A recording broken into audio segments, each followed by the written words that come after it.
அனைவருக்கும் இனிமையான வணக்கம். மற்றும் ஒரு தொகுப்பில் உங்களை சந்திப்பதில் மகிழ்ச்சி. நான் தூயவன் துரைசிங்கம், தமிழுக்காக.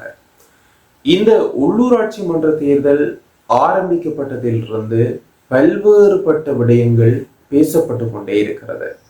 கொழும்பு மாநகர சபை தெற்குக்கு எவ்வளவு முக்கியத்துவம் வாய்ந்ததோ அதே போன்று யாழ்ப்பாணம் மாநகர சபை தமிழர்களுக்கும் வடக்குக்கும் முக்கியத்துவம் வாய்ந்தது.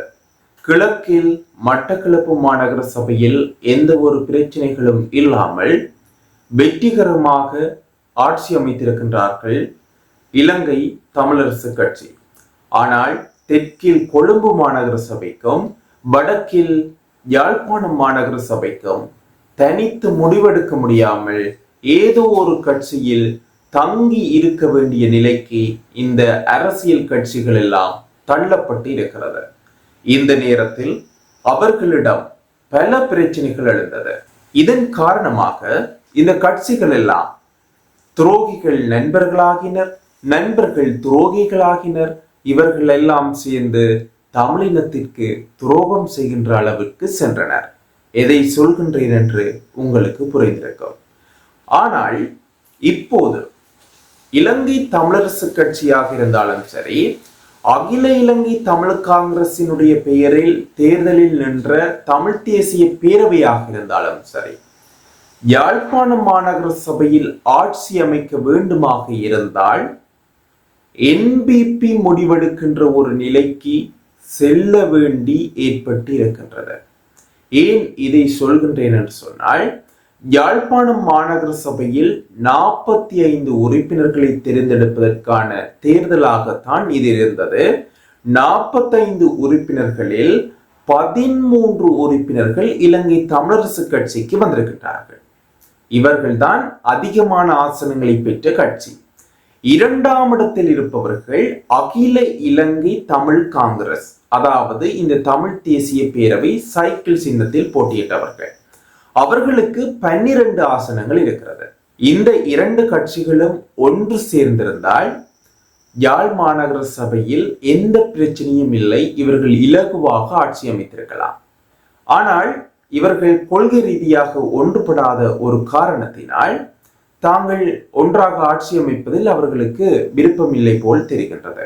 இதன் காரணமாக இலங்கை தமிழரசு கட்சி வரலாற்று தவறு ஒன்றை இழைக்கின்ற அளவிற்கு சென்றது. இபிடிபியிடம் ஸ்ரீதர் தியேட்டரில் சென்று டீலிங் பேசிவிட்டு வந்தது. தமிழ் தேசிய பேரவையும் ஜனநாயக தமிழ் தேசிய கூட்டமைப்பும் ஒன்றாக சேர்வதாக அறிவித்து, அதாவது இந்த உள்ளூராட்சி மன்றங்களில் ஆட்சி அமைப்பதில் ஒன்றாக சேர்வதாக அறிவித்து இருந்தபோது டக்ளஸ் தேவானந்தாவை சந்திப்பதற்கு சித்தார்த்தன் முயற்சி செய்தார் என்கின்ற ஒரு குற்றச்சாட்டும் இருக்கிறது. ஆனால் அவர்கள் சந்தித்ததற்கான ஆதாரங்கள் எதுவும் கிடைக்கவில்லை. அது இருக்கட்டும். இப்படி சண்டைகள் பரபரப்புகள் எல்லாம் சென்று கொண்டிருக்கின்ற இந்த நேரத்தில் இவர்கள் இருவரும், அதாவது சைக்கிள் வீடு ஒன்றிணையாவிட்டால் என்பிபி முடிவெடுக்கின்ற ஒரு நிலைக்கு தள்ளப்பட போகிறது. என்பிபி 10 உறுப்பினர்களை வைத்திருக்கின்றார்கள். ஆகவே என்பிபி தான் இப்பொழுது முடிவெடுக்கின்ற ஒரு கட்சியாக மாறப்போகிறது. நிச்சயமாக இது ஒரு பெரிய பின்னடைவை கொண்டு வரும். பாருங்கள், இலங்கை தமிழரசு கட்சிக்கு இபிடிபி ஆதரவு கொடுத்தால் இலங்கை தமிழரசு கட்சிக்கு 13 ஆசனங்கள் இருக்கிறது. இபிடிபி ஆதரவு கொடுத்தால் இபிடிபியிடம் 4 ஆசனங்கள் இருக்கிறது. 13 ஆசனத்தோடு 4 சேர்ந்தால் 17 ஆசனம். மிச்சம் இருக்கிற இந்த 6 ஆசனங்களை பெற வேண்டுமாக இருந்தால் டிடிஎன்ஏ இவர்களுக்கு ஒத்துழைப்பு வழங்க வேண்டும். ஜனநாயக தமிழ் தேசிய கூட்டமைப்பு சைக்கிளோட ஒப்பந்த ரீதியாக ஒன்றிணைந்திருக்கு. ஆகவே ஆதரவு கொடுக்காது. அப்படி அவர்கள் ஆதரவு கொடுத்தாலும் இங்கு 17ஆக இருக்கின்ற ஆசனம் 4 சேர்ந்தால் 21ஆக வரும். பெரும்பான்மையை பெற வேண்டுமாக இருந்தால் 23 இருக்க வேண்டும். அப்படி இருக்கின்ற போது இன்னும் 2 ஆசனங்கள் தேவை. அப்படி 2 ஆசனங்களை யார் கொடுப்பார்கள் என்று பார்த்தால் சந்தேகத்துக்குரிய ஒரு விடயமாகத்தான் இருக்கிறது. இதே பிரச்சனை சைக்கிள் சின்னத்தில் போட்டியிட்ட கட்சியிடமும் இருக்கிறது. அந்த பக்கம் பார்க்கின்ற போது சைக்கிளுக்கு 12 ஆசனங்கள் இருக்கிறது. டிடிஎன்ஏ என்று சொல்லுகின்ற ஜனநாயக தமிழ் தேசிய கூட்டமைப்புக்கு 4 ஆசனங்கள் இருக்கிறது. ஆகவே 12ஓடு 4 சேர்க்கின்ற போது 16 ஆசனம். மிச்சம் இருக்கிற 7 ஆசனத்தை யார் கொடுப்பார் என்று பார்த்தா 7 ஆசனங்கள்ல என்பிபி மனசு வச்சாதான் அங்கேயும் வெற்றி பெறக்கூடிய ஒரு நிலைமை இருக்குது. இதெல்லாம் மாற வேண்டுமாக இருந்தால் ஏதாவது ஒரு மாற்றம் நடக்க வேணும். 13ஆம் தேதி இன்றைய தினம் வாக்கெடுப்பு முறையில தான் யார் இந்த மாநகர சபையை ஆட்சி செய்ய போவது என்பது தொடர்பான வாக்கெடுப்பு நடக்க போகுது. ஆகவே இங்கு தீர்மானிக்கின்ற ஒரு சக்தியாக என்பிபி மாறி இருக்கிறது. அந்த 10 ஆசனங்கள் பெறுமதியானதாக மாறி இருக்கிறது. இந்த பெறுமதியான ஆசனமாக மாறி இருப்பதற்கு என்ன காரணம் என்று கேட்டால் தமிழ் தேசிய கட்சிகள் ஒன்றிணையாததன் விளைவுதான் என்பிபி முடிவெடுக்கின்ற ஒரு நிலைக்கு சென்றிருக்கிறது என்பதை மறக்க வேண்டாம். ஏன் சொல்கின்றேன் என்று சொன்னால் நல்லூர் பிரதேச சபையில் 2 ஆண்டுகள் மான் சின்னத்தில் போட்டியிட்ட விக்னேஸ்வரன் தலைமையிலான கட்சியும் 2 ஆண்டுகள் இலங்கை தமிழரசு கட்சியும் ஆட்சி செய்வதாக முடிவெடுத்திருக்கின்ற இந்த நிலையில் ஏன் இந்த விடயத்தை யாழ் மாநகர சபையில் செய்ய முடியாமல் போயிருக்கிறது என்பது மிகப்பெரிய ஒரு கேள்வி. இந்த கேள்வியோடு நேற்றைய தினம் தமிழ் தேசிய பேரவை மற்றும் ஜனநாயக தமிழ் தேசிய கூட்டமைப்பு ஒன்றிணைந்து ஊடக சந்திப்பு ஒன்றை நிகழ்த்தியிருந்தார்கள். அங்கு ஊடகவியலாளர்கள் கேட்ட கேள்விகளுக்கு செல்வராசா கஜேந்திரன் உட்பட அங்கிருந்த தர்மலிங்கம் சித்தார்த்தன் உட்பட பலர் பதிலளித்திருந்தார்கள். அந்த ஊடக சந்திப்பை இப்போது நீங்கள் பார்க்கலாம். இன்றைய தினம் தமிழ் தேசிய பேரவை மற்றும் ஜனநாயக தமிழ் தேசிய கூட்டணியினுடைய தலைவர்கள் யாழ்ப்பாணம் அம்மன் வீதியில் இருக்கக்கூடிய யாழ்ப்பாடி விடுதியிலே எங்களுடைய யாழ் மாநகர சபைக்கு தெரிவு செய்யப்பட்டிருக்கக்கூடிய உள்ளூராட்சி மன்ற உறுப்பினர்களோடு ஒரு கலந்துரையாடல் ஒன்றை மேற்கொண்டிருந்தோம். அந்த அடிப்படையிலே நாளைய தினம் உள்ளூராட்சி யாழ்ப்பாணம் மாநகர சபைக்கும் காவல்துறை நகர சபைக்கும் தலைவர்கள் மாநகர சபைக்குரிய மேயர், உதவி மேயர் மற்றும் நகர சபைக்குரிய தவிசாளர் மற்றும் உபதவிசாளர் பிரிவுகள் நடைபெற உள்ள நிலைமையில் அதில் எவ்வாறு நாங்கள் செயல்பட போகிறோம் என்பது தொடர்பாக நாங்கள் கூடி ஆராய்ந்தோம். அந்த அடிப்படையிலே நாங்கள் கடந்த காலங்களிலே ஊடகங்களுக்கு தெளிவாக கூறியிருந்தோம். மக்கள் இந்த தேர்தலிலே தமிழ் தேசிய தரப்புகளுக்கு வாக்களித்திருக்கிற அதே நேரத்திலே சிங்கள பேரினவாத ஆட்சியாளர்களை நிராகரித்து அதே நேரம் அவர்களோடு சேர்ந்து செயல்படக்கூடிய தமிழ் தேசியத்தை கைவிட்டிருக்கிற தரப்புகளையும் முற்றாக நிராகரித்திருக்கிறார்கள். ஆகவே இந்த தமிழ் தேசியத்தோடு மக்கள் தமிழ் தேசிய தரப்புகள் என்று மக்கள் வாக்களித்திருக்கக்கூடிய ஜனநாயக தமிழ் தேசிய கூட்டணி மற்றும் தமிழ் தேசிய பேரவை மற்றும் தமிழரசு கட்சி ஆகிய 3 தரப்புகளும் ஒரு கொள்கை அடிப்படையில் இணைந்து நாங்கள் செயல்பட வேண்டும் என்ற ஒரு எதிர்பார்ப்பை மக்கள் வெளிப்படுத்தி இருக்கிறார்கள். அந்த அடிப்படையிலே நாங்கள் ஒரு கொள்கை இணக்கத்திற்கு வர வேண்டும் என்ற கோரிக்கையை நாங்கள் முன்வைத்திருக்கிறோம். அவ்வாறு கொள்கை இணக்கம் ஒன்று ஏற்படுகின்ற பட்சத்திலே ஒவ்வொரு சபைகளிலும் கூடுதலான உறுப்பினர்களை கொண்டிருக்கக்கூடிய இந்த 3 தரப்புகளில் கூட உறுப்பினர்களை கொண்டிருக்கக்கூடிய தரப்பினர் சபை தவிசாளர்களாகவும் அல்லது மேயராகவும் அடுத்த நிலையில் இருக்கக்கூடியவர்கள் உபதவிசாளராகவும் உதவி மேயராகவும் வரக்கூடிய வகையிலே நாங்கள் கூட்டாக முடிவெடுத்து செயல்பட முடியும் என்று கூறியிருந்தோம். அந்த முயற்சிகளில் நாங்கள் தமிழரசு கட்சியோடும் அந்த பேச்சுக்களை நடத்தியிருந்தோம். அந்த முயற்சிகள் வெற்றி பெறவில்லை. ஜனநாயக தமிழ் தேசிய கூட்டணிக்கும் தமிழ் தேசிய பேரவைக்கும் இடையிலே கொள்கை ரீதியாக ஏற்பட்டு கொண்ட இணக்கத்தின் அடிப்படையிலே இந்த 2 தரப்புகளும் உரணியாக செயல்படும் என்பதையும் நாங்கள் அறிவித்திருந்தோம். அந்த அடிப்படையிலே நாங்கள் 2 தரப்பும் ஒன்று சேர்க்கின்ற பொழுது கூடுதலான இடங்கள் நாங்கள் முன்னணியில் இருக்கின்ற இடங்களிலே எங்களுடைய தரப்பு தவிசாளரை நிறுத்தும் என்றும் இரண்டாவதாக இருக்கக்கூடிய தமிழரசு கட்சி உபதவிசாளரை நிறுத்தலாம் என்று சொல்லியும் நாங்கள் அறிவித்திருந்தோம். அதே நேரத்திலே நாங்கள் 2 பேரும் சேர்க்கிற பொழுதும் எங்களை விட தமிழரசு கட்சி கூடுதலான இடங்களை வைத்திருந்தால் அவர்களுக்கு தவிசாளராக வருவதற்கு நாங்கள் வாய்ப்புகளை கொடுக்க முடியும் என்று சொல்லியும் நாங்கள் கூறியிருந்தோம். ஆனால் அதற்கு பிற்பாடு அந்த அறிவிப்புகள் வெளிவந்த பிற்பாடு தமிழரசு கட்சியினுடைய தலைவர் தமிழ் தேசிய நிலைப்பாட்டோடு இல்லாமல் இருக்கக்கூடிய EPDP அமைப்பை தேடி சென்று அவர்களோடு சேர்ந்து ஆட்சி அமைப்பதென்ற அறிவித்தலை அவர்கள் பகிரங்கமாக வெளியிட்டிருக்கின்ற சூழலிலே ஜனநாயக தமிழ் தேசிய கூட்டணி மற்றும் தமிழ் தேசிய பேரவையினர் மீளவும் கூடி ஆராய்ந்து ஒரு முடிவை நாங்கள் எடுத்திருக்கிறோம். தமிழ் தேசியத்துக்கு முற்றிலும் மாறாக இருக்கக்கூடிய தரப்போடு தமிழரசுக் கட்சி சேர்ந்து செயல்படுவதென்ற முடிவை எடுத்திருக்கின்ற நிலையிலே நாங்கள் அனைத்து சபைகளிலும் நாங்கள் தவிசாளர் மற்றும் உபதவிசாளர் பதவிகளுக்கு போட்டியிடக்கூடிய இடங்களில் போட்டியிடுவதென்ற முடிவை நாங்கள் எடுத்திருக்கின்றோம். அந்த வகையிலே நாளைய தினம் நடைபெறப் போகின்ற யாழ்ப்பாண மாநகர சபையினுடைய நகரவிதா தெரிவு மற்றும் உதவி நகரவிதா தெரிவுகளிலே எங்களுடைய அணி வேட்பாளர்களை நிறுத்தும். அதேபோன்று சாவச்சேரி நகர சபையிலும் தவிசாளர் மற்றும் உபதவிசாளர் தெரிவுகளுக்காக எங்களுடைய அணி வேட்பாளர்களை நிறுத்தும்.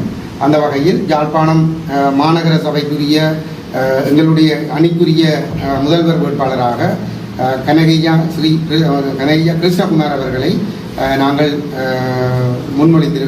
அவருடைய பெயரை நாங்கள் தெரிவு செய்திருக்கின்றோம். அதேபோன்று உதவி மேயராக நகரபிதாவாக துரைராஜா ஈசன் அவர்களை முன்னாள் உதவி மேயராக இருந்த துரைராஜா ஈசன் அவர்களுடைய பெயரை நாங்கள் தீர்மானித்திருக்கின்றோம். அந்த அடிப்படையிலே எங்களுடைய உறுப்பினர்கள் நாளை சபையிலே செயல்படுவார்கள்.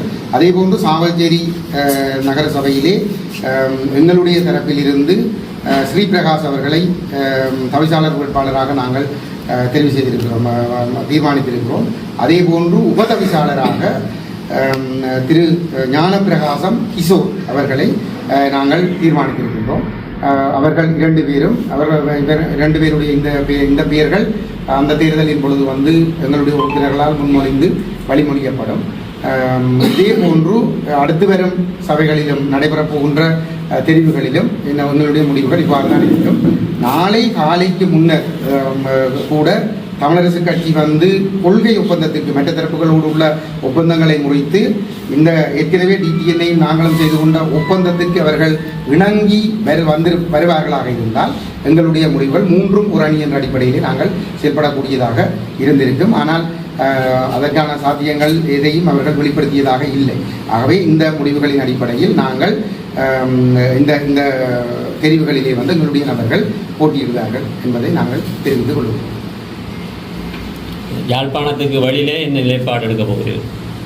யாழ்ப்பாணத்துக்கு வெளியிலும் இதே நிலைப்பாடு தான். ஆனால் சிங்கள கட்சிகள் சபைகளை கைப்பற்றுவதற்கு நாங்கள் இடமளிக்க மாட்டோம். அதிலே கூடுதலாக யாழ்ப்பாணத்துக்கு வெளியிலே குறிப்பாக வெண்ணி பகுதியிலே டிடிஎன்ஏக்கு தான் கூட ஆக்கள் இருக்கிறபடியால் அவர்கள் அந்த விடயங்களிலே தெளிவாக இருக்கிறார்கள். எங்களுக்கும் நெடுங்கணியிலே நாங்கள் தீர்மானமாக இருக்கிறோம். அங்கே சிங்கள தரப்பு ஆட்சியை பிடிப்பதற்கு விடமாட்டோம், அல்ல ஆட்சியில் இருக்கக்கூடிய பேரினவாத கட்சிகள் ஆட்சியை பிடிப்பதற்கு நாங்கள் அனுமதிக்க மாட்டோம். ஆனால் அது பின்னுக்கு தேர்தல்கள் வருகிற பொழுது நாங்கள் எங்களுடைய அணி ஒன்றாக அந்த விடயத்தை கையாளும். யாழ்ப்பாணத்தில் எவ்வாறான முடிவுகளை டிடிஎன் எடுக்கிறதோ அதே முடிவுகளைத்தான் யாழ்ப்பாணத்துக்கு வெளியில் தமிழரசுக் கட்சி எடுக்கும் என தமிழரசுக் கட்சி கூறியதாக செய்திகள் வெளியாக இருந்தது. அதற்கான பதில் செய்தியும் என்னால் வழங்கப்பட்டிருந்தது. அதை பார்த்துட்டு இன்றைய தினம் அந்த மட்டக்களப்பில் நடந்த வாக்கெடுப்பில் என்பிபின்ற நிலப்பாட்டுக்கு ஆதரவாக டிடிஎன்ஏ முடிவெடுத்திருப்பதாக சாணக்கியனர்கள் குற்றஞ்சாட்டியிருக்கிறார். அது தொடர்பாக நீங்கள் அவர் குற்றச்சாட்டுதல் அளவில் அந்த உண்மையும் இல்லை. ஏனென்றால் 10க்கு 11 என்ற வகையிலே அவர்கள் வெற்றி பெற்றிருக்கிறார். எங்களுடைய அணியினர் அதற்கு வாக்களிக்காமல் வெற்றி பெற்றிருக்கக்கூடிய சந்தர்ப்பம் இல்லை. அதே போன்று நடந்தது ரகசிய வாக்கெடுப்பு ஆகினாலே இதில் யாருக்கு வாக்களித்தார்கள் என்று தெளிவாக. ஆனால் என்பிபியினுடைய கட்சி சொன்ன பகிரங்க வாக்கெடுப்பை தான் உங்களுடைய வேட்பாளரும் கூறியதாக. பகிரங்க வாக்கெடுப்பை யாரும் கோரலாம். அது ரகசிய வாக்கெடுப்பை விட இந்த பகிரங்க வாக்கெடுப்பை கோரியிருந்தால் அதை ஏற்றுக்கொண்டிருந்தால் இந்த பிரச்சனை வந்திருக்காது. ஆகவே ரகசிய வாக்கெடுப்பை கோரியவர்களை பின்னர் எங்கள் மீது குற்றம் சாட்டுவது என்பது ஏற்றுக்கொள்ளப்பட முடியாது. ஏனைய சபைகளுக்கான தவிசாளர் மற்றும் பிரதி தவிசாளர்களுக்கான தெரிவு எப்போது இடம்பெறப்போகுது? உங்களுடைய கட்சியிலேருந்து சாவச்சேரி நகரசபை மற்றும் பிரதேச சபை வேட்பாளர்களுக்கு எதிராக உயர்நீதிமன்றம் அடிப்படை உரிமை வழக்கு தாக்கல் செய்யப்பட்டு இது சம்பந்தம் அது தொடர்பாக நாங்களும் நீதிமன்றத்துக்கு சென்றிருக்கிறோம். அதில் இந்த தமிழ் தேசிய கடந்த 15 வருடங்களாக தமிழ் தேசியத்தை ஒரு தவறான பாதையில் இட்டு சென்ற தரப்புகள் தான் அதற்கு பின்னாலே இருந்திருக்கிறார்கள். அவர்கள் திருந்துவதற்கான வாய்ப்பு இருப்பதாக தெரியவில்லை. ஒரு மிகவும் மனவருத்தத்துக்குரிய ஒரு விஷயம்.